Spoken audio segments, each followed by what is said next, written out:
Je tiens avant de d'entrer en matière à remercier l'organisation de ce banquet épistémique que j'ai nommé la Coréphile par l'expression de son président ici. Et à chacun d'entre vous, je vous souhaite la bienvenue à cet échange intellectuel qui marque certainement la fin de ce second trimestre. Parce que après, nous allons en congé. Compte tenu que le temps chronologique nous tient déjà à la gorge, je vais inviter celui qui ce soir va nous dérouler ce qu'il a préparé pour nous ce soir, pour ce banquet épistémique. Sous vos ovations, je vous prie d'accueillir le frère Ulrich Gabriel Achama.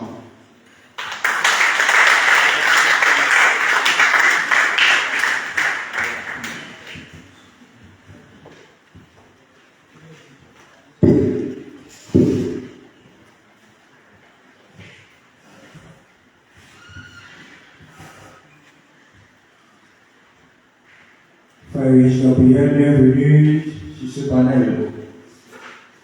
Le frère Ulrich Gabriel Achama, missionnaire des postulants missionnaires des Saints Apôtres, en deuxième année de philosophie.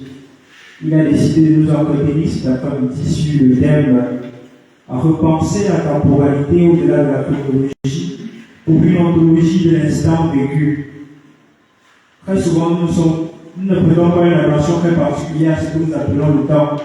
Et vulgairement, nous disons « Ah, je n'ai pas le temps ». Mais pourtant, il y a des gens qui nous disent que c'est nous qui faisons le temps, et ce n'est pas le temps. Qu'est-ce qu'il en est? Et d'ailleurs, le temps des congés est proche. Faut-il l'appeler temps des congés ou alors le temps cet après-midi? Je vous prie de payer une oreille attentive. Frère Gabriel, vous avez la parole. Voilà, merci de plus. Bonsoir, chers camarades. Bonsoir, chers camarades. Avant de vouloir mesurer, de vouloir maîtriser et de vouloir comprendre cette dimension qui semble à la fois nous constituer et nous échapper.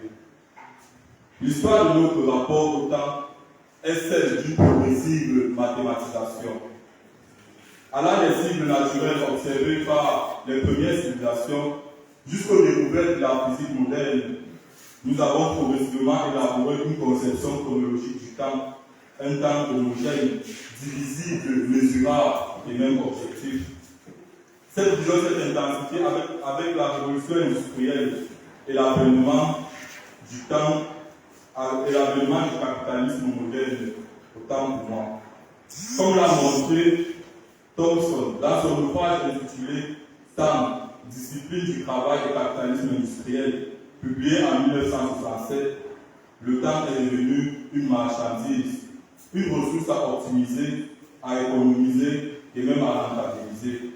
Les montres qui autrefois étaient objets de luxe sont devenus des instruments de synchronisation sociale et de discipline collective. À l'ère numérique, cette tendance s'est encore accentuée. Le philosophe Paul Virilio, dans son ouvrage intitulé Vitesse et politique, publié en 1977, a brillamment analysé comment les technologies modernes ont instauré un régime d'instantanéité qui compresse et accélère notre expérience du temps. Nous vivons désormais dans ce que Arnold Rosa appelle l'accélération sociale, où la temporalité est moins vécue qu'elle n'est subie. Pourtant, cette conception chronologique du temps révèle aujourd'hui des limites et des dangers. En réduisant le temps à sa mesure, cette conception occulte la dimension existentielle et ontologique du temps. Elle crée ce que Martin Heidegger appelle dans Être temps, publié en 1927, un oubli de l'air, cet être temporel qui nous constitue. Notre rapport au temps devient authentique, aliéné, source d'anxiété plutôt que d'épanouissement. Le problème se pose donc simplement. Comment retrouver une expérience authentique du temps qui dépasse sa simple mesure chronologique? Comment penser le temps non plus comme un cadre extérieur qui nous contraint, mais comme une dimension constitutive de notre être? Plus fondamentalement encore, quelle réalité ontologique accordée au temps et à ses modalités présent, passé et futur? Pour répondre à ces questions, nous procéderons en 3 temps. Tout d'abord, nous examinerons les différentes approches philosophiques du temps pour déterminer ce qui, entre le présent, le passé et le futur, mérite ce que l'on pourrait appeler une estime d'existence. Ensuite, nous approfondirons notre critique de la temporalité chronologique pour en montrer les limites anthropologiques et existentielles. Enfin, nous développerons une ontologie du temps vécu qui ouvrira sur une éthique de la temporalité, nous permettant de repenser notre liberté à l'aune d'un rapport authentique au temps. Sans toutefois tarder, nous passons au rang 1, qu'on a intitulé les multiples usages du temps. Entre autres, les différentes approches du temps, on en a choisi 4, les approches métaphysiques, phénoménologiques, ontologiques et l'approche chronologique qui nous envahit beaucoup plus. Nous partons donc alors de l'approche métaphysique. Après avoir analysé cette approche, on va essayer ensemble de trouver ce qui mérite vraiment les signes d'existence. Qu'est-ce qui existe entre le présent, le passé et le futur? Ou alors est-ce que les trois existent? La question du temps a d'abord été élaborée sous l'angle métaphysique. On se demandait quelle est la nature ultime du temps. A-t-il une existence indépendante de nous? Lorsque j'ai formulé cette question sur le temps a une existence indépendante de nous, je me suis rappelé d'une autre question que le professeur de philosophie, lorsque nous fûmes en terminale, nous avait posé que quand un arbre tombe et que nous sommes assis, est-ce qu'on écoute le bruit? Bon, nous tous on avait répondu naïvement oui. Et là, vous formulez la question en disant si ce même arbre tombe dans une forêt, là où il n'y a aucun spectateur, aucun témoin, aucun auditoire, est-ce que cet arbre fait toujours le bruit? On est resté, on ne savait pas comment répondre. Bon, moi j'avais dit que ça ne fait pas le bruit parce que pour qu'il y ait le bruit, il faut qu'on entende. C'est la même question avec le temps, parce que le temps existe indépendamment de nous. On va donc essayer de voir avec ce que les différents penseurs ont élaboré au cours de la pensée philosophique.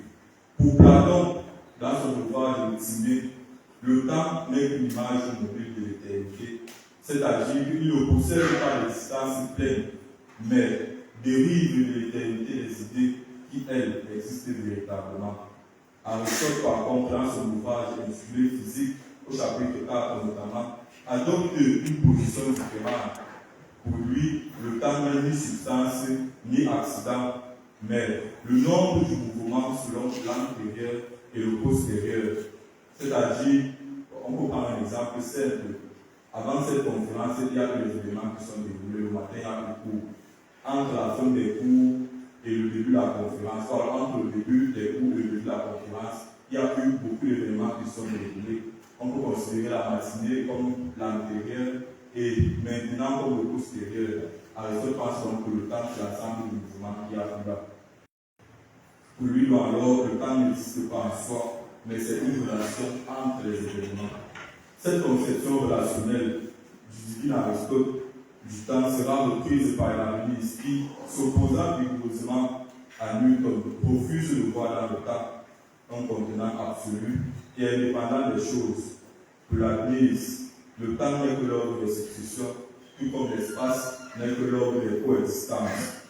Ce débat métaphysique nous permet alors de reposer la question de l'existence du temps et on peut y obtenir une petite conclusion en regardant ce débat. Si le temps n'est qu'une relation entre les événements, alors seul le présent, c'est-à-dire l'actuel, mérite ce qu'on a appelé une estime d'existence, parce que le passé n'est plus, le futur n'est pas encore, il n'existe que dans notre représentation. Maintenant, on va voir l'approche phénoménologique, et ici le temps va se voir comme une structure de la conscience. La phénoménologie a profondément développé la question du temps à l'abordage du point de vue de la conscience et de Dieu. Pour Edmond Husserl, dans son ouvrage intitulé Leçon pour une phénoménologie de la conscience et ainsi du temps, publié en 1905, le temps n'est plus un cadre objectif, mais la structure même de notre conscience. Le présent n'est jamais un cours mathématique selon les phénoménologues, mais ce que Husserl nomme un présent vivant, c'est-à-dire qu'il est constitué par la rétention du tout juste passé et la protention du tout juste avenir. C'est-à-dire quoi? Ceux qui font solfège et qui s'en sortent en musique pour comprendre ça simplement. Quand j'écoute une mélodie, comme tout à l'heure, on écoutait la mélodie mélodie de l'institut, l'hymne de l'institut. Ce qui se passe pendant qu'on écoute la mélodie, c'est quoi? On retient les notes qui viennent juste de passer, et on anticipe les notes qui arrivent. Si on ne fait pas ce mouvement, on sera en train d'écouter les notes détachées et isolées, et ça ne sera plus la mélodie. On sera en train d'écouter les do, les ré, les la, sans écouter l'hymne de l'institut. C'est en fait comme ça que le temps est perçu selon les noms Husserl. C'est-à-dire, le présent, c'est un présent vivant qui est constitué du plus juste passé et la potentiel vers le plus juste avenir. Cette analyse phénoménologique renverse la perspective. Ce n'est plus le temps qui contient la conscience, mais la conscience qui constitue le temps. Comme l'écrit l'incontournable phénoménologue Merleau-Ponty dans son ouvrage intitulé Phénoménologie de la perception publié en 1947, le temps n'est pas une ligne, mais un réseau d'intentionnalité. Dans cette perspective phénoménologique, passé et futur acquièrent une forme d'existence, dans la mesure où ils sont intentionnellement présents à la conscience. Ils ne sont pas les simples représentations, mais les dimensions constitutives de notre présent vécu. Maintenant, l'approche ontologique, ici ça avec Martin Heidegger. On va voir le temps comme dimension même de l'être. Avec Heidegger, la question du temps devient explicitement ontologique. Le temps n'est plus seulement une structure de la conscience, mais la structure même de l'être là, le Dasein que nous sommes. Dans son ouvrage intitulé Être et temps, publié en 1927, Heidegger montre que le Dasein est fondamentalement temporel. Sa temporalité n'est pas un cadre dans lequel il se trouve, mais son mode même d'être. Ce n'est pas de ça que Heidegger parle. La temporalité dont il parle est ce que lui-même nous appelle la temporalité extatique, c'est-à-dire que le Dasein est toujours hors de soi, dans un mouvement qui ouvre simultanément au passé, au présent et à l'avenir. Que signifie donc être hors de soi et que signifie l'existence du Dasein et la temporalité originelle selon Heidegger? En tant qu'il existe comme être en avant de soi, le Dasein existe comme extatique. Ce phénomène renvoie à la temporalité comme sens ontologique du souci. Celle-ci est caractérisée comme extatico-horizontale, en ce sens qu'elle se temporalise à partir de l'avenir. Ne renvoyant plus à l'intériorité d'une conscience, la temporalité est l'extatique ou le hors de soi originaire. L'avenir, la voie été et le présent sont les extases d'une temporalité constituant un mouvement de temporalisation dont le phénomène originaire est l'avenir. La temporalisation, vous allez m'excuser si je ne prononce pas bien le mot allemand, la temporalisation Zéti-Bund est une maturation impliquant l'idée d'un déploiement se produisant à lui-même. L'avenir est ainsi un advenir vers soi, c'est-à-dire Ausgehen du corps même. La voie était un retour sur le Zuruzu et le présent un séjourné auprès de Sich auf alten Wegen. Absorbé donc par le présent, le Dasein est en même temps transporté vers un avenir qui lui-même est déterminé par les possibilités ouvertes par l'existence du passé. À ce caractère extatique d'un temps hors de soi correspond l'existence comme ouverture du Dasein, se tenant en retraite par rapport à l'état et étant exposé à l'être.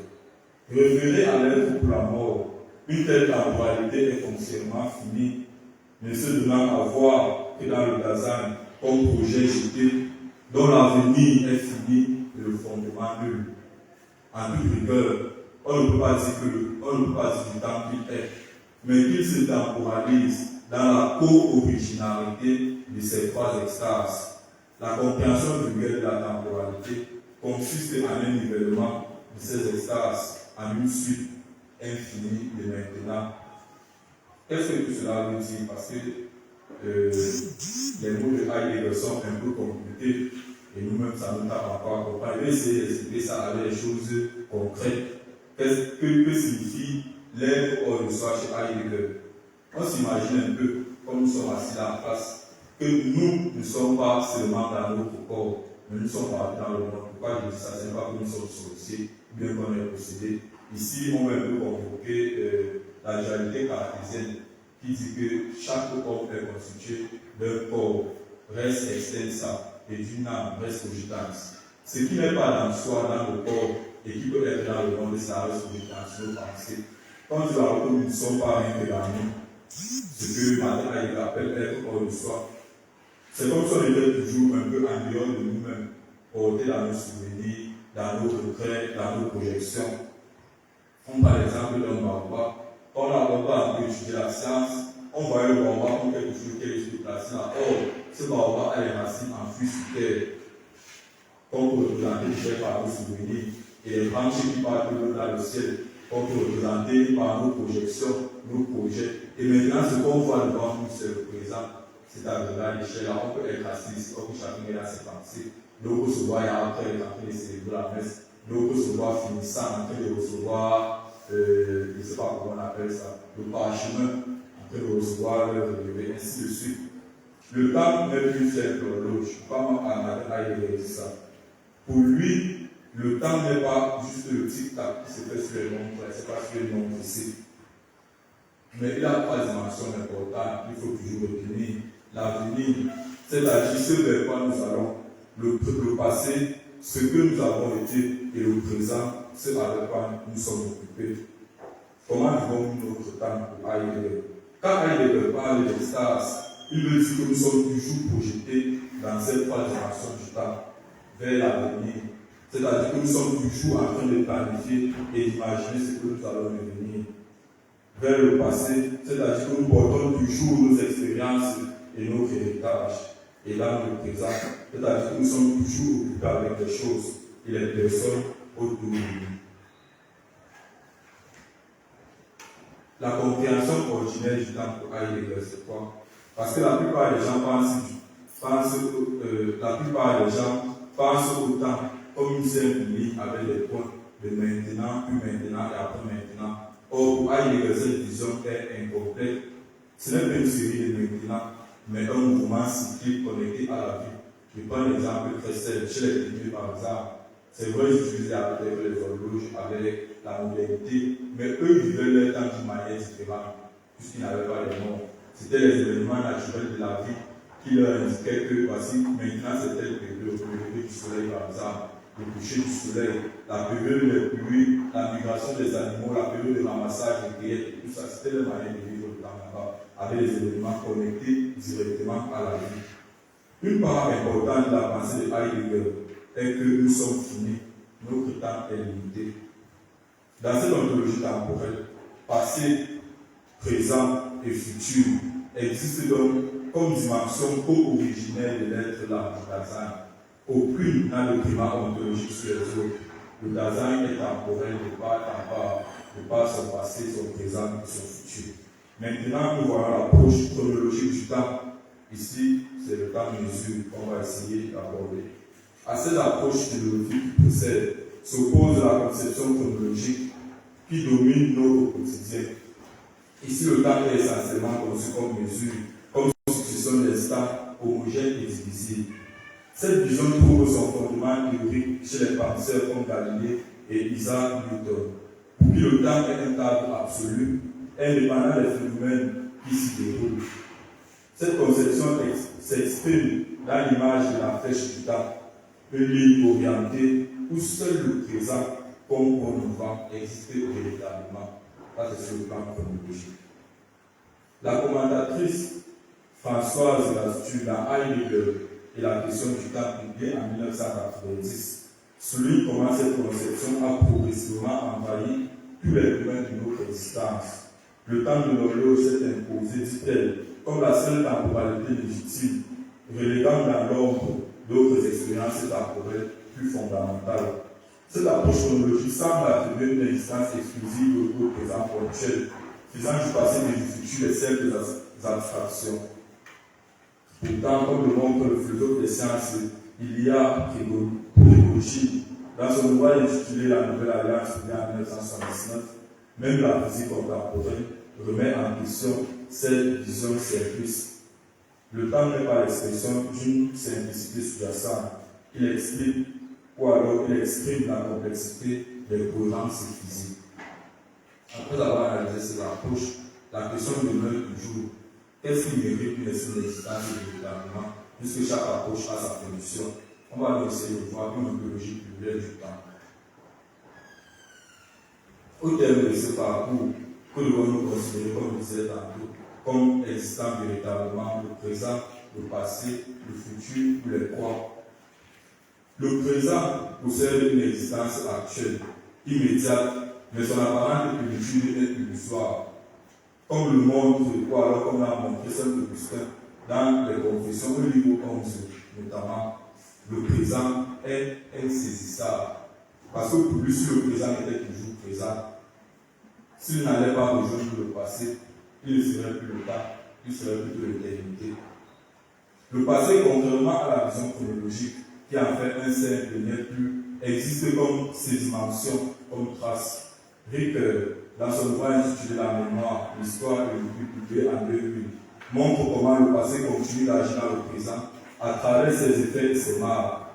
William Faulkner exprime admirablement cette persistance. Le passé n'est jamais mort, il n'est même pas passé. Quant au futur, il existe comme horizon de possibilités structurées par nos projets. Il n'est pas une simple projection subjective, mais ce que Ernst Bloch, dans son ouvrage intitulé Le principe et espérance, publié entre 1954 et 1955, nomme le nom encore à venir. Le futur est le nom encore à venir, qui travaille déjà dans le présent. Ainsi, plutôt qu'une estime d'existence exclusive, il convient de reconnaître la co-apparence de ces dimensions temporelles. Le temps authentique est, comme le dit Martin Heidegger, une unité extatique où passé, présent et futur se constituent mutuellement. Nous passons donc au deuxième point, l'avant-dernier de notre exposé, qui porte sur la critique de la temporalité chronologique et les espaces du temps mesuré. Le sous-titre qui suit, c'est la réduction quantitative du temps, ce que l'on a appelé la misère de la chronométrie. La conception chronologique du temps, celle des horloges et des calendriers, repose sur une réduction fondamentale, la transformation du temps vécu en temps mesuré, la transformation du temps qualitatif en temps quantitatif. Selon Bergson, dans son ouvrage intitulé Essai sur les données immédiates de la conscience, publié en 1889, cette dimension a été magistralement analysée par lui. Pour lui, la science et le langage commun spatialisent le temps, le transforment en une ligne homogène où tous les instants sont équivalents. Or, la durée vécue est tout autre. Elle est constituée, elle est continuité hétérogène de temps pour moi, interpénétration qualitative des mouvements. Tant disons qu'une heure s'est écoulée, nous désignons une mesure abstraite, mais l'heure d'attente et angoissée n'est pas l'heure de contemplation heureuse. Elle diffère qualitativement, intensivement. Comme l'écrit Bergson, la durée du pur est la forme que prend la succession de nos états de conscience. Quand notre moi se laisse vivre, quand il s'abstient d'établir une séparation entre l'état présent et les états antérieurs ou postérieurs. Cette critique bergsonienne trouve un écho dans les travaux anthropologiques d'Edouard Hall sur les chronotypes culturels. Dans son ouvrage intitulé La danse de la vie en 1983, Hall montre que chaque culture possède son propre rapport au temps, irréductible à la simple mesure chronométrique occidentale. Le temps peut être cyclique, il peut être événementiel ou alors relationnel. Autant de dimensions qualitatives effacées par l'impérialisme du temps chronologique. Et d'autres pensons même penser que ces horloges, ce temps chronologique, se représentent comme une sorte de voile jeté sur ce qu'est le temps véritablement, sur le temps ontologique. Cela nous amène beaucoup et aliène le temps moderne.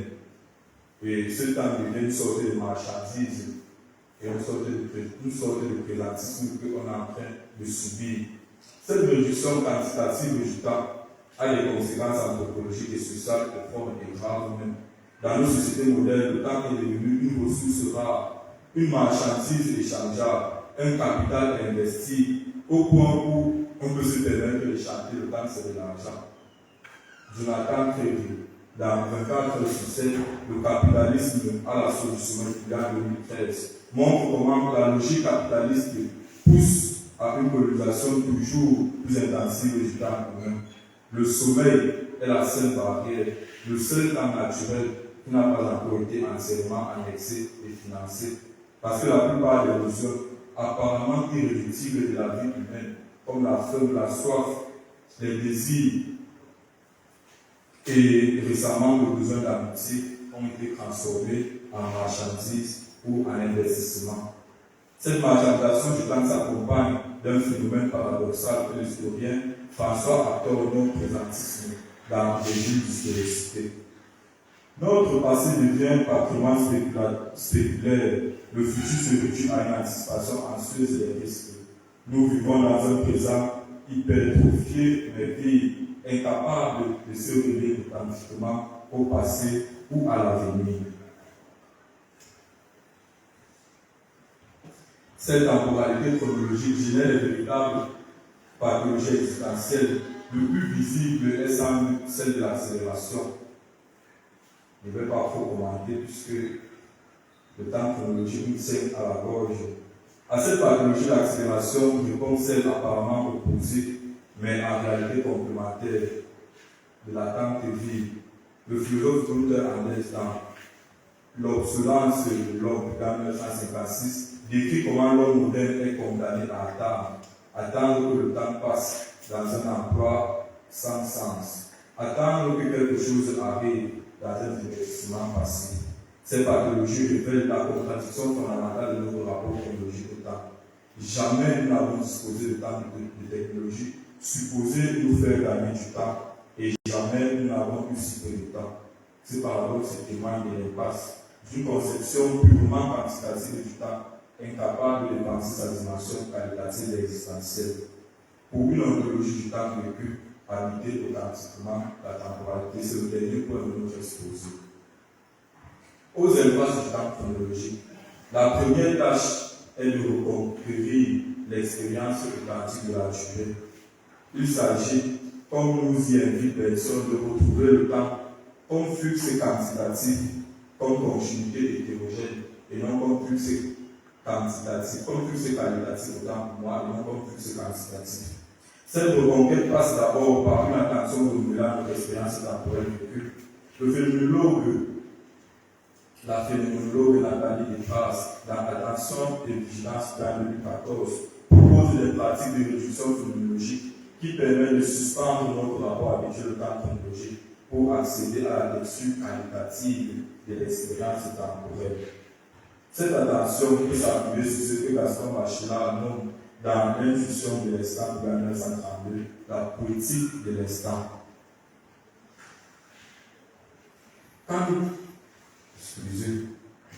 La reconquête de la durée ne signifie pas un rejet des instruments de mesure du temps, mais leur remise à leur juste place, comme l'écrit Michel Serres dans Éclaircissement 1992. Le temps ne se réduit pas à la mesure, comme l'eau ne se réduit pas à la soif. Le temps coule d'une manière plus complexe que ne l'indique la simple succession. Retrouver le temps authentique, c'est aussi réapprendre à l'habiter. Par-delà le présentisme contemporain, il s'agit de rétablir une dimension vivante avec le passé et l'avenir. Cette double relation au passé et à l'avenir transforme notre présent.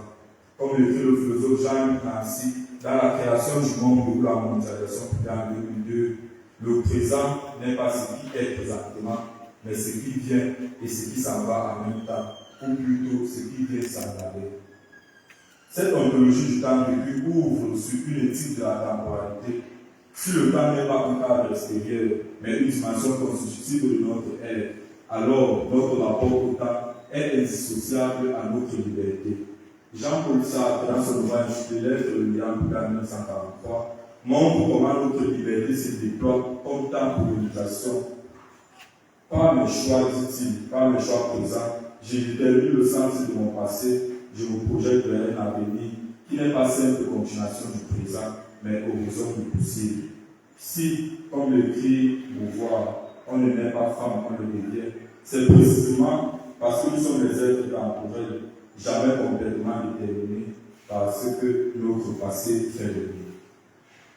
Cette liberté temporelle est indissociable d'une responsabilité. Emmanuel Levinas, dans le temps de notre plan 1948, montre comment le temps nous ouvre à l'altérité, à la responsabilité envers autrui et envers l'avenir. Hans Jonas, dans son ouvrage intitulé Le principe de responsabilité, du 1979, anti les conséquences éthiques. Notre pouvoir technique actuel engage l'avenir lointain, nous imposant une responsabilité temporelle inédite. Vladimir Yankelevitch, dans l'Irréversible et la nostalgie de 1974, articule admirablement cette dialectique de la liberté et de la responsabilité temporelle. Si le temps est irréversible, je ne peux pas refaire ce que j'ai fait. Cette irréversibilité est la condition même de ma liberté. C'est parce que mes actes s'inscrivent définitivement dans le temps qu'ils engagent ma responsabilité. En guise de conclusion, au terme de ce parcours, nous avons tenté de refonder une ontologie du temps qui dépasse la simple chronologie pour retrouver la temporalité vécue dans sa complexité qualitative et existentielle. Contre la réduction du temps à sa mesure, nous avons redécouvert sa texture phénoménologique et sa profondeur ontologique, sans oublier sa perception métaphysique.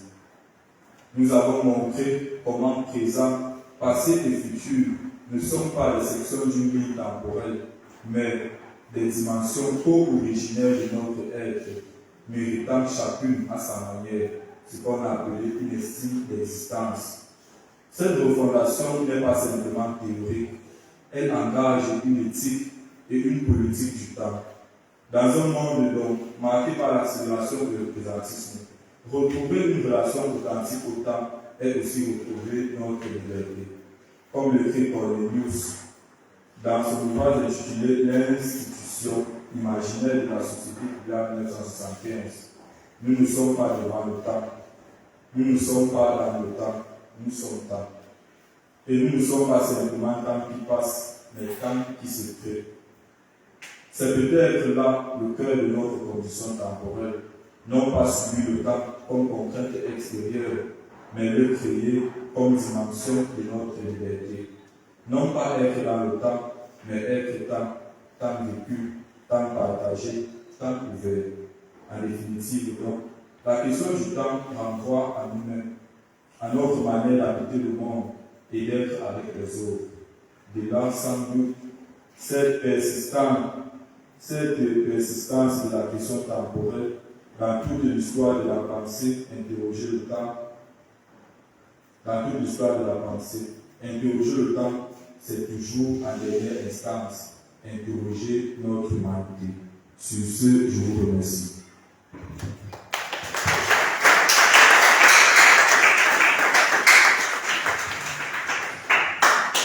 Voilà.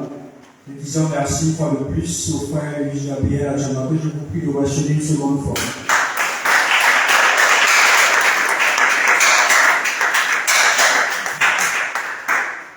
Alors, sans vouloir altérer le sens des propos brillamment agencés de notre frère, nous allons essayer de faire une légère synthèse de ce qu'il vient de nous exposer.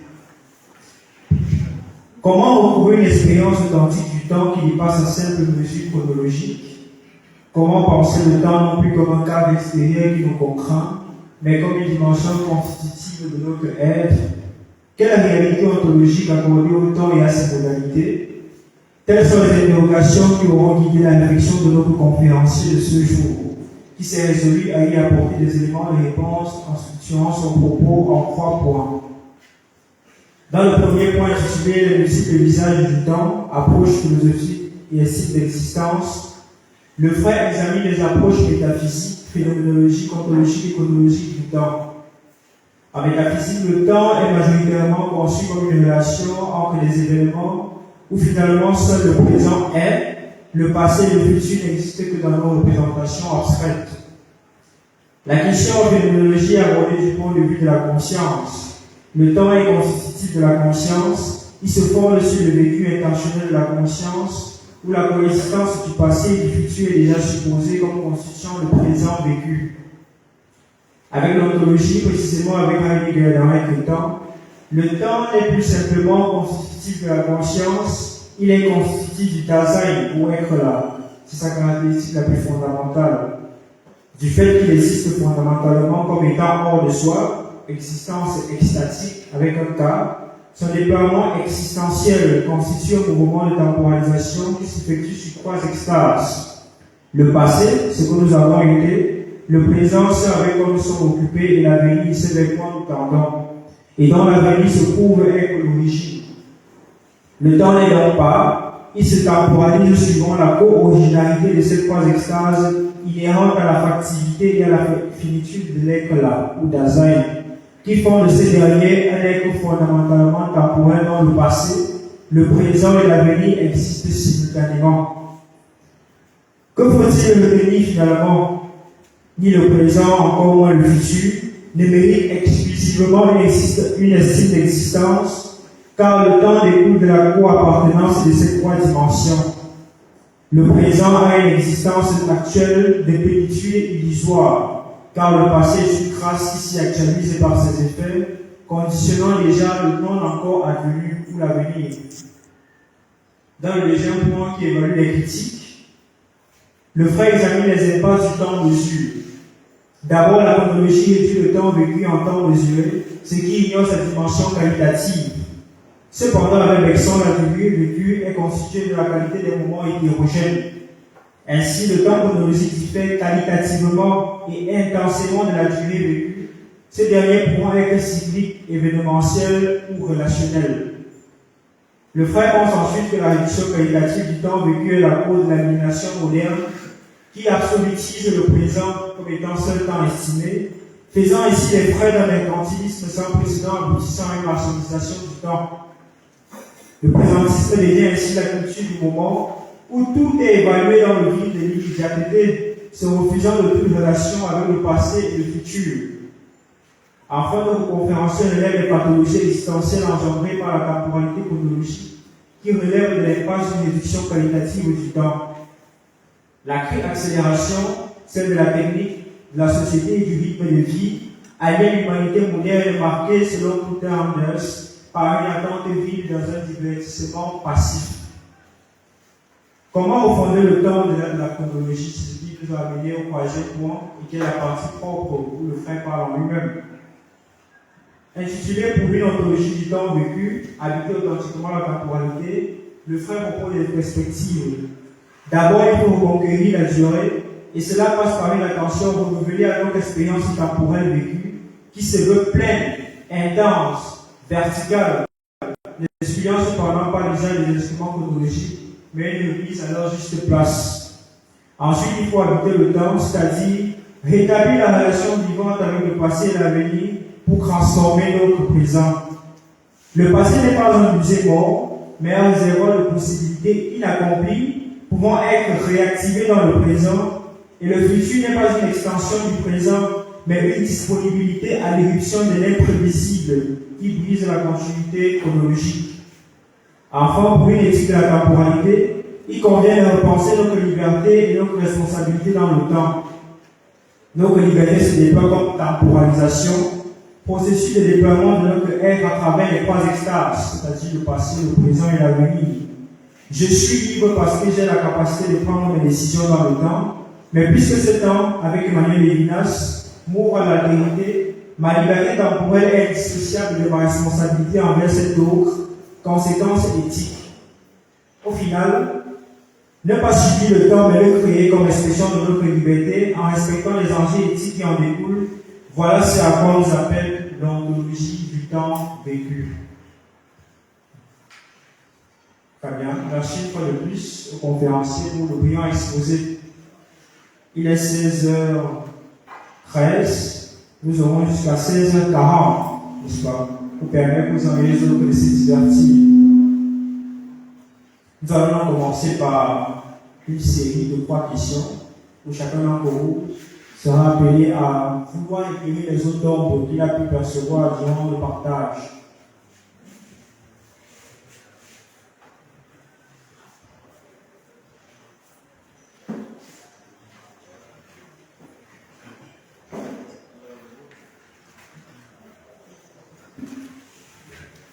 Merci pour l'exposé et j'apprécie l'esprit scientifique, mais j'ai un peu du mal sur beaucoup de points, notamment en ce qui concerne l'orientation de tout le déploiement. Mais j'ai quelques préoccupations que j'ai formulées en termes de questions. La première est de savoir, est-ce que vous faites une différence lorsque vous ontologisez le temps entre l'ontologie et l'ontique? Sinon, en quoi est-ce que le temps est ontologisé? Ça, c'est ma préoccupation, espérant que la substance a été retenue. Maintenant, dans le temps, j'aurais bien aimé que vous abordiez le thème par socio-signage, c'est-à-dire il y a un temps qu'on connaît avec des découpages conventionnels, c'est-à-dire le temps chronologique, qui tire d'ailleurs son logique de la mythologie grecque avec le titan Chronos, qui de la même manière qu'il mangeait ses enfants lorsqu'ils atteignaient le genou, de la même manière le temps mange les minutes et les secondes, ainsi que des heures. Je voudrais savoir aussi, deuxième volet, dans le temps, c'est quoi l'instant, la durée et le moment. Troisième volet, est-ce qu'on ne peut pas dire que le temps est une affaire subjective lorsqu'on sait que le temps devient long lorsqu'il est dénué de sens? Et étant donné que c'est chacun qui donne un sens au temps, n'est-ce pas là une affaire subjective? Je m'appelle là, merci. Bon, très bien. Je pense que la question à poser pourrait déjà constituer trois questions. Bon, je ne sais pas si nous allons commencer par répondre à une préoccupation particulière. Mais je vais faire exception, puisqu'il s'agit de la Corée qui pose maintenant la question à la Corée exactement. Nous allons prendre le temps de répondre aux frères. Les trois, nous allons considérer les trois volets de sa question comme étant trois questions indépendantes. Premier volet, ou alors qui constitue maintenant la première question, en quoi est-ce que le temps est ontologisé? Deuxième question, qu'est-ce que l'instant, la durée et le moment dans le temps? Et enfin, le temps n'est-il pas plutôt subjectif? Je pense que je ne sais pas si j'ai été fidèle aux questions du frère. Voilà, le modérateur, le conférencier, vous avez la parole. Bon, je remercie le frère Manga pour ces trois questions qui m'ouvrent encore beaucoup plus l'esprit. Je vais les reformuler en ma manière, en commençant par le dernier volet qui me paraît un peu plus saisissable. Et ici, je vais essayer de répondre avec Bergson dans son ouvrage intitulé Essai sur les données immédiates de la conscience. Il s'interroge justement et il se demande si le temps nous appartient. Je crois que ça renvoie à sa question, est-ce que le temps est subjectif? Et pour lui, le temps que nous appartenons, dans la mesure où on peut le vivre comme une durée personnelle et non comme un temps spatialisé et mesurable. C'est ce que personne pense du temps comme subjectivité. Mais du moment où on ne peut plus le vivre comme durée personnelle, on peut le vivre comme temps spatialisé et mesurable, le temps ne nous appartient plus. C'est que quand tu es peut-être dans ta chambre, c'est tout le temps libre, tu sois temps libre. Chacun fait ce qu'il a fait. Le temps t'appartient là-bas. Tu peux t'emporter, mais si tu as voulu faire une heure, tu fais plus d'une heure. Mais du moment où on vient s'asseoir, par exemple, ici en classe, on commence à faire que le temps ne t'appartient, que le matin c'est après 50 minutes seul. Que tu sois content ou pas, que tu sois en train de composer ou pas, ça ne va pas t'appartenir. Ça, c'est ce que j'essaie de donner comme réponse. Je ne sais pas si j'ai vraiment satisfait le faire. Je vais prier comme on rappelle aussi les autres qui sont. Je me rappelle du deuxième volet qui demande, je ne sais pas, le caractère à la différence. Ontologie et ontique. Donc, le deuxième volet d'abord. Instant, durée et moment. Qu'est-ce que ça peut signifier? L'instant et le moment, pour ma part, moi je peux les rendre un peu similaires. C'est-à-dire que ça représente ce qui se passe là. Si on peut utiliser ce langage ordinaire. C'est ce qui se passe pendant un moment, ce qui se passe à un moment donné, quand le but du monde passe. C'est à un instant et à un moment précis. C'est un maintenant, ce qu'on appelle soit le rythme, et nous, ce qui se passe ici et maintenant. Or, la durée, moi, je peux comprendre ça comme ce que Aristote aussi a pensé dans son ouvrage sur la physique, le chapitre 4 que j'ai cité ici. C'est cet ensemble de mouvements-là qu'il y a maintenant entre ce qui est passé, entre hier et ce qui arrive. C'est une sorte de durée, ce qu'on peut mesurer, ce qu'on peut quantifier, ce qui peut être chronologique, objectif ou alors homogène. Et c'est aussi si je réponds à la question du frère. Et maintenant, le premier volet de la question.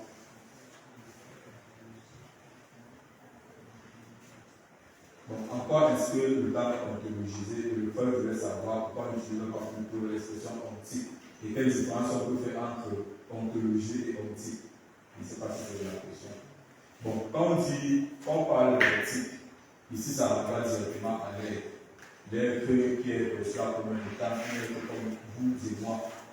Or, le temps ontologisé, ou alors le temps ontologique, pour reprendre l'expression que nous avons utilisée pendant l'exposé, renvoie au temps de l'être, selon la loi de Martin Heidegger. Cet être qui est là, c'est ça. Comment est-ce qu'il vit son temps en tant qu'être?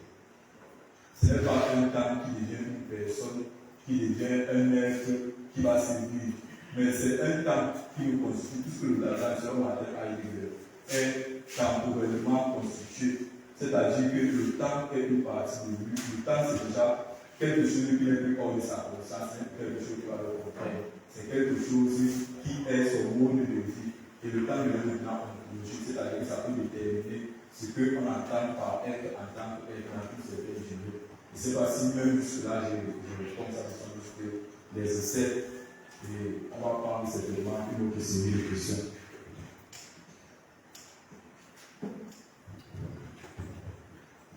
Merci.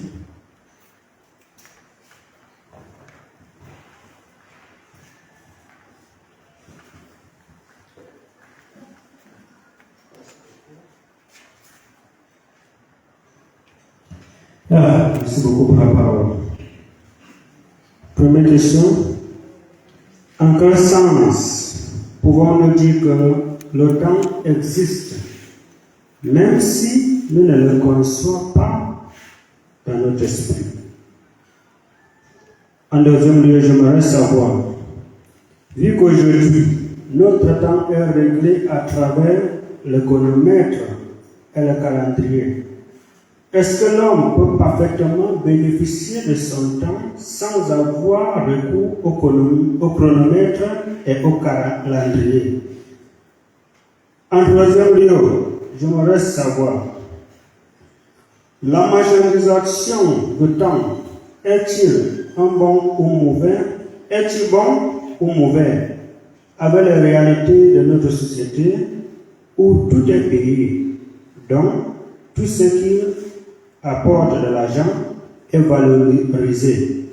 D'où l'aphorisme anglais, time is money. Merci beaucoup. Merci pour les questions. Mais je tiens à préciser que l'exception a été faite juste pour la correction, n'est-ce pas, le président. Donc, une question en 3 volets peut déjà constituer 3 questions et ça prend plus de temps. Bon, nous allons permettre à une deuxième personne de poser des questions et directement le frère va se lancer pour répondre.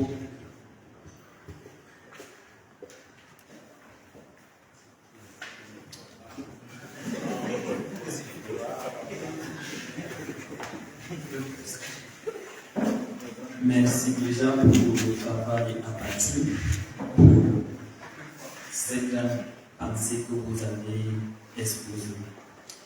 Ici, je voudrais ou bien j'aimerais parler avec Emmanuel Kant, qui pose les bases de la connaissance sur un cadre bien déterminé, l'espace et le temps. Hormis ces deux cadres, aucune connaissance n'est possible. Alors, ma question c'est de savoir comment repenser la temporalité au-delà de la chronologie. Comment repenser le temps au-delà du temps? Donc, hors du temps, comment penser ce temps et comment le comprendre? Si on s'en tient à ce que Emmanuel Kant nous dit au sujet de la connaissance. Merci.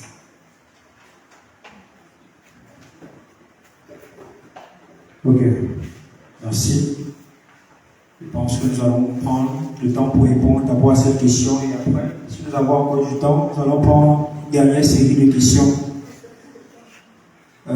Les trois premiers volets de la question du frère étaient: en quel sens pouvons-nous dire que le temps existe même si nous ne le connaissons pas? L'homme peut-il bénéficier de son temps sans recours aux outils chronologiques? Et une question est posée sur le jugement éthique de la marchandisation du temps. Est-il bon ou mauvaise? Et le frère, comment repenser la temporalité au-delà de la chronologie? Dans notre thème, comment penser le temps au-delà du temps? En nous référant à Emmanuel Kant en critique de la raison pure. Je vais essayer de répondre d'abord à la dernière question qui me paraît aussi un peu saisissante. Le frère a convoqué Emmanuel Kant pour dire que toute connaissance n'est possible que dans l'espace et le temps. Je ne sais pas si je résume ce qu'il voulait dire. Et il a essayé de savoir comment est-ce qu'on peut dans le penser la temporalité, comment on peut repenser la temporalité au-delà de la chronologie. Donc, comment passer le temps au-delà du temps. Là, ce qui est simple pour moi de faire, c'est de nous éclairer avec une certaine distinction. Parce que lorsqu'on parle de temporalité et au-delà de chronologie, c'est en prononçant les mots, on a l'impression que c'est similaire, ce sont des synonymes. Or, j'ai utilisé le mot chronologie pour montrer une certaine conception du temps qui, pour ma part, et pour certains auteurs comme précisément Martin Heidegger, ne révèlent pas ou alors ne décrivent pas ce que, ne renseignent pas en fait sur ce qu'est véritablement le temps. Nous tous, si on a été attentif à mon introduction, on se rend compte que le temps chronologique s'est constitué progressivement dans l'histoire. Dans les civilisations antiques, par exemple, on parlait des caravanes solaires. On peut se lever le matin, c'est qu'on voit que le soleil sur l'espace. On dit qu'il est à peut-être midi, parce que c'est au milieu. Et Latin appelait ça midi, et c'est au milieu de la journée. Et le temps était encore reparti en 4 grandes périodes de la journée. La matinée, midi, l'après-midi, la soirée, quelque chose comme ça. Et maintenant, le temps chronologique s'est constitué progressivement jusqu'à ce que la physique moderne ait découvert les atomes et tout le reste qui ont permis à ce qu'on puisse fabriquer les mondes. Et ces mondes-là ont commencé à nous enseigner sur un temps qui se voulait homogène, mesurable et objectif. Et c'est ce qu'on peut entendre par temps chronologique. Or, ce que Emmanuel Kant, pour ma part, appelle temps ou alors espace, c'est autre chose. Beaucoup de penseurs se sont assis dessus et beaucoup d'enfants ont coulé beaucoup de salive même. J'ai peut-être cité ici là Isaac Newton et Galilée qui ont pensé que le temps et l'espace étaient des choses absolues, c'est-à-dire que indépendamment de nous, comme ce bruit que nos anciens révolutions nous avaient demandé, si un arbre qui tombe sans qu'il y ait personne à côté, est-ce que ça fait du bruit? Les physiciens disaient que le bruit existait indépendamment de nous. Parce que c'est très simple, si on prend l'un de nous, on le place là où l'arbre va tomber, et on prend un sourd, donc ce n'est pas pour le disqualifier, on le place dans ce même endroit, l'arbre tombe. Rien qu'il soit sourd ou pas, ça ne va pas changer ce que l'arbre va faire, ça va faire le bruit. Ça, c'est le temps dont Emmanuel Kant a parlé. Et je pense que son temps n'est pas celui chronologique. Et si on s'entend déjà sur cela, on se dit donc qu'on peut repenser la temporalité. Parce que pour notre part, on a pensé que le temps chronologique, ce que beaucoup de penseurs ont appelé un voile, jeté sur la réalité même du temps, ne nous aide plus beaucoup dans notre société, avec son accélération, avec sa marchandisation, avec tout ce qui se passe maintenant. Tu peux être en train de passer une activité, tu fais quelque chose, au moment où l'horloge sonne, que tu es fini par tu es obligé de t'arrêter. Or, tu n'as pas vécu pleinement ce temps que tu es en train de pouvoir passer. Et il faut repenser cela. Est-ce que c'est le temps qui doit nous remonter? Est-ce qu'on doit courir après les mondes? Est-ce qu'on doit courir après les horloges? Non, le temps doit se vivre plutôt dans sa dimension qualitative que quantitative. Et c'est là qu'on peut alors dire que toute connaissance sera possible que étant enraciné dans l'espace et le temps. Parce que pour que nous puissions vivre, ce monde est constitué d'espace et de temps, comme beaucoup disaient, le temps passe, on sent ça passer, mais quand une heure passe, on ne ressent rien en nous.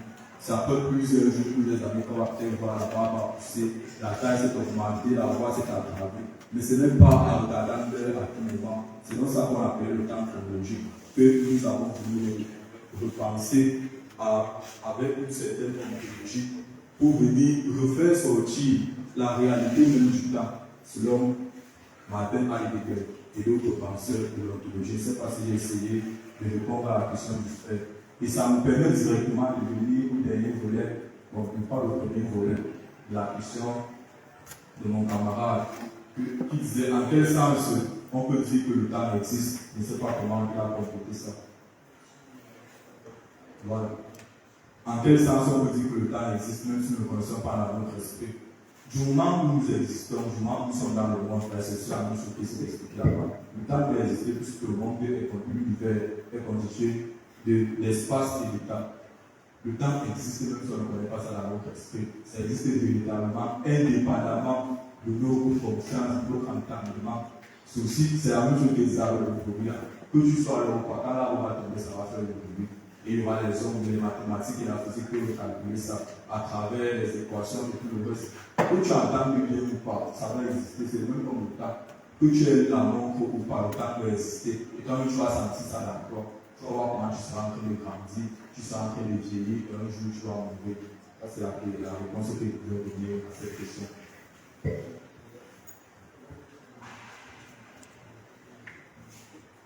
Justement, le deuxième volet de la question renvoie un peu à l'interrogation que moi-même je m'étais posée lorsque j'avais décidé de venir partager avec vous cette petite recherche. Est-ce que l'on peut véritablement, autant pour moi bénéficier de son temps sans avoir recours aux horloges? Moi j'ai pensé que oui, et c'est même ce qui doit se faire, parce que les horloges nous aliènent, les horloges nous rendent esclaves de quelque chose. On prend l'exemple, c'est la session normale à bouche, on serait ici en train de composer. Figurez-vous que quand il reste 10 minutes, c'est là que toutes tes idées viennent, et le soir te dit qu'il reste 10 minutes. Tu l'éveilles, tu commences à stresser, tu commences à transpirer, tu perds le fil des idées. Or, c'est l'horloge qui est en train de terminer. C'est ça qui fait en sorte que tu ne vis pas ton temps d'une manière authentique. Or, ton temps se serait vécu si tu ne regardais pas ces horloges-là. Tu restais plongé dans ce que tu as fait et tu devais le faire pleinement. C'est vrai, ces horloges ont une importance qu'il faut capitaliser, qu'il faut tenir en compte. On ne demande pas de partir arracher les montres, d'éteindre les téléphones, je ne sais pas trop. Ça nous aide à nous discipliner parce que nous-mêmes aussi nous sommes conscients que le laxisme va nous habiter, c'est qu'on laisse les horloges de côté. Mais on ne doit pas prendre ça comme quelque chose qui existe en soi. C'est un moyen qui nous a aider à bien vivre, non seulement en rigueur envers nous-mêmes, dans tous ces règles envers nous-mêmes et envers les autres en société, mais en principe, nous devons bénéficier de notre temps sans recourir aux horloges. Si tu as envie d'étudier, ne regarde pas que les gars vont 3 heures. Tant que tu n'as pas trouvé, continue d'étudier, tu vas retenir quelque chose. Moi, c'est la réponse que je vais vous faire. La marchandisation du temps, comme il disait dans ça, entre dans l'esthétique et le temps chronologique. Moi, je trouve ça très mauvais. Parce que lorsqu'on commence à vendre, juste qu'on chante pour le temps, c'est de l'argent, ça devient vraiment. On va encore se poser la même question qu'on se posait souvent. Est-ce que le temps fait le bonheur? Est-ce que l'argent fait le bonheur autant pour moi? Puisque l'homme, dans son vécu, dans son âge, il cherche toujours à atteindre une certaine satisfaction, une certaine attention pour reprendre les paroles d'Épicure. Une certaine sécurité, il faut avoir un certain bonheur. Le bonheur là ne peut pas être atteint rien qu'à travers ce qu'on va toujours voir. Tu vas dire aux gens qu'une heure, ça fait ceci fait cela. Et cette marchandisation, c'est observée avec le temps contemporain, il y a presque tout, dans tous les domaines. On vend déjà tout. On vend la satisfaction de la faim, on vend la satisfaction de la soif, on vend même d'autres métiers. Jusqu'à on vend bien le temps, comme c'était Marcel disait là, il reste seulement qu'on vend bien le sommeil. Le genre qui peut t'appeler et dire que si tu dors 30 minutes, tu peux se que ça te fait. Or, cette marchandisation ne sera pas bonne. Et ça ne va pas nous permettre de saisir la saveur et la qualité du temps. Le temps sera toujours comme nous. Parce qu'à chaque fois qu'on veut utiliser les horloges, n'est que du temps et même l'argent. Ça sera toujours vu comme un voile. Quand on jette sur la réalité même si on essaie d'imaginer à travers ce voile, ce que cette réalité est, on n'aura pas découvert l'intériorité même de cette temporalité-là. C'est ça que moi je pense que la marchandisation du temps n'est pas probable. Voilà, merci. Avant de passer la parole à qui de toi, j'aimerais apporter des éléments de réponse au frère Marga sur le volet de sa question. Qu'est-ce que l'instant, la durée et le moment? Je dirais que la durée, c'est l'expression parfaite du temps chronologique, parce qu'il représente la différence entre le début d'un événement et sa fin.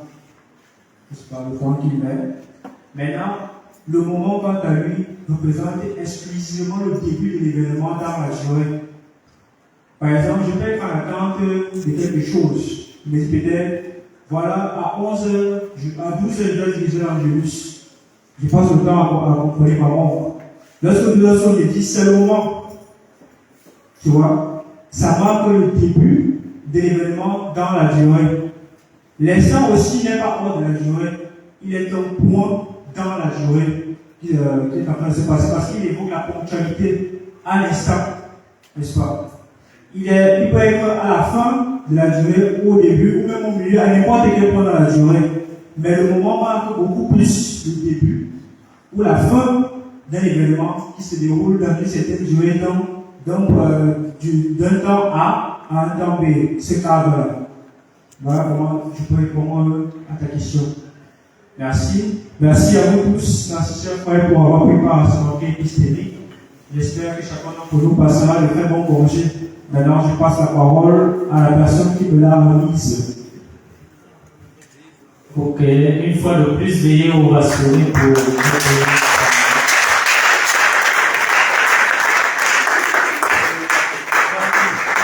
En disant merci, je loue l'effort, la volonté, la disponibilité et le travail. Nous sommes en cheminement, comme disait le professeur Bobo dans son interview dernièrement. Lorsque je lui ai posé la question s'il aurait une définition propre à la métaphysique, il disait que nous sommes en cheminement et c'est comme une gravitation, c'est par étapes.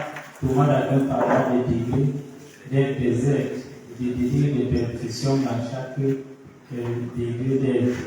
Donc, merci encore aux deux frères. C'est là, en disant merci, c'est aussi un appel à contribution pour que les uns et les autres s'y intéressent. J'invite particulièrement, et je répète, j'invite particulièrement nos frères de la première année à s'intéresser à la chose. Parce que l'année prochaine, c'est vous qui allez diriger la maison. Et 2 ou 3 annonces. Avant, je remercie pour le compliment de la réponse. Et je voudrais aussi souligner, c'est vrai qu'on va continuer la discussion après, même ceux qui ont encore des questions sur les derniers propos du frère qui disait que le temps existerait indépendamment de nous. Bon, étant donné qu'il y a un ancien là-bas, moi aussi j'y tends. Et la condition de possibilité de l'existence du temps serait la raison pure, qui est la raison, et la matière c'est l'homme, la raison pure. Donc, peut-être qu'il y aura un temps transrationnel, mais jusqu'ici, moi j'ai le limite de la simple raison naturelle. L'annonce, c'est concernant notre revue, la semence, pour l'édition de Pâques, qui est la dernière pour cette année. Et nous l'aurons au plus tard vendredi. Et nous avons adopté comme politique, étant donné ce qu'on a eu la fois dernière avec des étudiants. Peut-être que c'est la communauté qui était censée payer, mais la communauté n'ayant pas réagi, même les étudiants n'ont pas réagi. Et ça a constitué une peine et nous causé beaucoup de tort avec beaucoup de difficultés dans le fonctionnement de la commission. Ce qu'on va faire, on a la liste des communautés qui librement avaient payé, et c'est sous recommandation du père préfet, c'est ces communautés qu'on va premièrement privilégier. Les autres, peut-être librement, si quelqu'un voudrait s'approcher et s'enquérir de son exemple. Et ceux qui voudraient aussi prendre plus pour aller vendre dans les apostolats, vous êtes bienvenus. C'est une revue très riche. Et je vais vous laisser vous-même découvrir, mais je vous promets. Encore moi, je prendrai peut-être 20 exemplaires. Pour aller, même si je ne vends pas, mais je trouve de la fierté à donner parce que je sais ce qui est dedans. Donc c'est aussi un appel.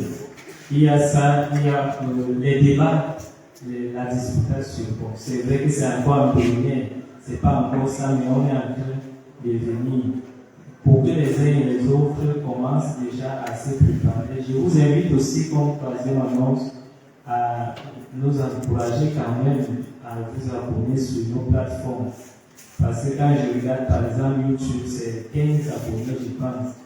Et au moins si ça commence de l'intérieur, je pense que ça peut prendre de l'extension. On a lancé une opération hebdomadaire où on fait une petite vidéo avec un professeur sur un sujet philosophique bien précis. Cela permet justement de garder la flamme, même sur le plan digital. Et ce que nous faisons ici, et nous avons commencé il y a 1 mois et demi. Cette semaine, il y a rien parce que c'est le départ en congé, donc c'est le doyen qui va passer on peut dire un mot. Donc, vous abonnez, ce serait bienvenu, partager. Au moins, lorsque vous passez, il faut liker. Je pense que c'est tout. Les autres, tout le monde, nous ne sommes pas des enfants, nous sommes des adultes capables d'agiter sur ce. Merci encore aux conférenciers, merci à vous qui êtes là.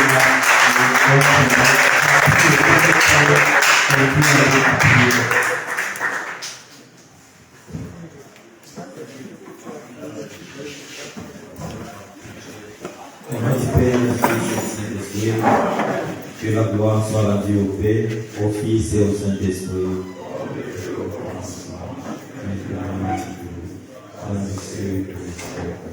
Saint Joseph Mukasa, au nom du Père, du Fils et du Saint-Esprit.